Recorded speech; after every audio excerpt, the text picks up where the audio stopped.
Good afternoon, everyone. Our interconnectivity in jeopardy.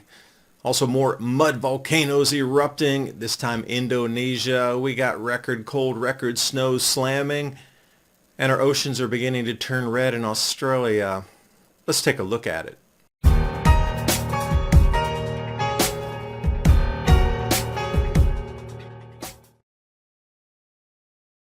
And I've had more than a handful of people tell me the same thing with different varying reach outs from their banks. Attention, email will no longer be an option for security verification codes. One bank okay, several banks at the same exact time, something is changing. You're not going to be able to use email.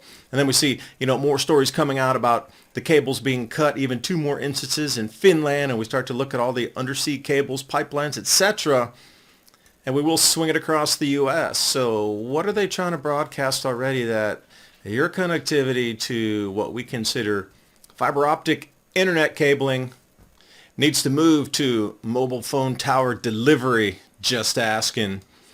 Also, the average cost for a gigabyte of storage, this is I'm going to reflect over here in a second. But look at the price, how this decreases. 45 years ago, it almost cost $500,000 for 1 gig of storage. Now we're at terabytes, thousands of gigs. But notice how the price comes down. And 20 years ago it was $5, and now today it's 1 penny. And then we look at Bitcoin, and it's the complete opposite. It goes from 28 cents all the way to $95,000. Just something interesting to look at if you're looking at exponential gains or decreases. And speaking of increases, the massive snowstorms ticking through the record books of deepest snows during a Thanksgiving blizzard across 5 Great Lakes. You thought it was over? It's not. Millions are trying to dig out from scenes just like this. And here comes another bevy of snow with another pounding round of cold all the way to the southeast U.S. But glimpsing into the snow forecast here, this will take us out just 2 days from now. This is the amount of snow anticipated in these same lake effect snow regions. Another foot is on tap, and you haven't dug out from the first one, so if the next storm comes and you're still not dug out, then we start to get into Buffalo Blizzard 1977-esque type of world. Now here's the cold for you, bringing you out to the 6th also. We're expected here, southeast Tennessee, way down near the Georgia border, 17 degrees Fahrenheit, unheard of for November. So how much cold was there? I mean, the snowfall, record snows, that's one thing for the snowbelt areas across the Great Lakes, ticking nearly every record off the books there. But Joe Bastardi putting it out, December 1st was the 3rd coldest in 40 years. So we start to see these going longer than a decade type of things falling left, right, and center. And another record here for the books. December 1st and 2nd in an area called Gravehurst, 140 centimeters of snow. Now, for those of you in the U.S., 30 centimeters to a foot puts us right at the 5-foot level, give or take an inch or 2. Impassable roads? Yeah, rescuers on snowmobiles now. There's no other choice. Makes it seem like we're walking into an icy world, solar cycle 26. Is this the reason our world is changing so much? Because those in power for 6,000 years know the cycle's back and we can't salvage the present world. The dollar's being eviscerated as the U.S. is creating $100,000 of debt per second. BRICS nations introduce a new global currency called the unit. The unit would be pegged at 40% to gold and 60% to a basket of BRICS currencies, a statement token using the gold held within their borders. What do you think is going to happen with metals? Call the proud Americans of the Patriot Gold Group today before it's too late. And Patriot Gold Group has the No Fee for Life IRA, where your IRA or 401k can be in physical gold or silver. And you may qualify for the No Fee for Life IRA on qualifying rollovers. Give them a call, 888-546-7020 for your free investor guide today. And now on with the video. And it does seem on cue, forced change as the cycle begins. Pluto in Aquarius, grand solar minimum onset, change of an age itself through the precession of the equinox. Are we heading into something far deeper and cooling than forecast? If our present world can't be salvaged, what would you do? Well, you do something very similar to what is being done today. And then the realization of not growing enough food on the planet every year to feed the planet, that's going to be a tough one to deal with. I might as well front run it and throw all the excuses out there right now. You ready for the digital ID for your rationing card? That's a yes or no question.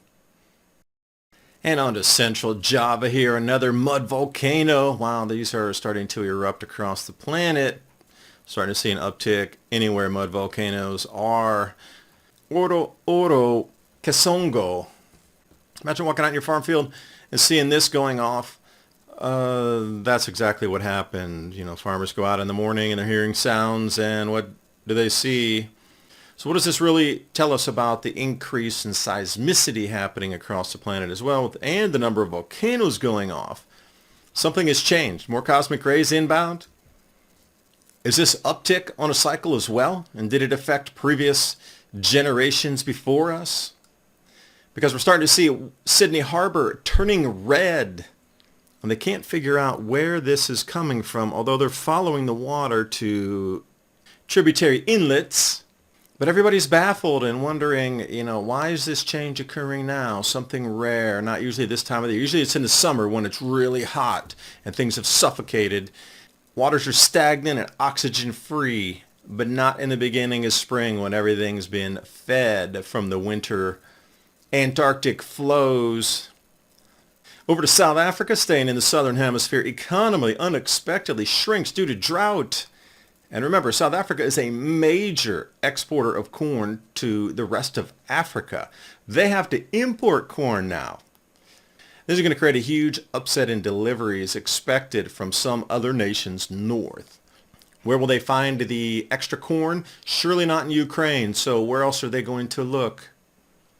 What we're being told out on Main Street in terms of how the world seems to spin is definitely different. Ocean Farm 1. This is the newest way for you to obtain your food. Oceans are depleted to the point where they're not viable any longer, pretty much. Sections, not all, but sections. So they've come up with this idea here. A caged ocean farm capable of producing up to 12,000 tons of fish a year. And a quick napkin math of $2 a pound wholesale. That comes out to $48 million a year on each one of these rigs. Now, what's it going to cost to build and implement that? Get that thing towed out? What are the operation costs? But still, if you're bringing in almost $50 million a year on one of those, you're only going to take a couple years before you're paying that thing off. So imagine how much more your protein will come if legislation's passed where you can only get fish raised in these ocean farms, not anything natural fish anymore. You see where it's going? You're going to have to guarantee through the blockchain that the fish you're consuming was raised in Ocean Farm 1 to Ocean Farm 1000 or something like this. Now, speaking of oceans, I like this. How do you measure the blueness of our sky? Well, there's almost 50 possible shades. Spin it around until you find the one that matches, and there you go. Each one has an individual different name. And the device is a cyanometer. Handy for the sailor or those keeping track of our daily workings in the sky. If you don't have a community and your gardens are not going, I know it's winter, but you can still grow things like kale and cabbage if you're in the right climate, of course. Think about storable foods. My Patriot Supply and Adapt 2030 3-month emergency food supply. That link's in the description box below, along with some links for tonight's stories that I used right here.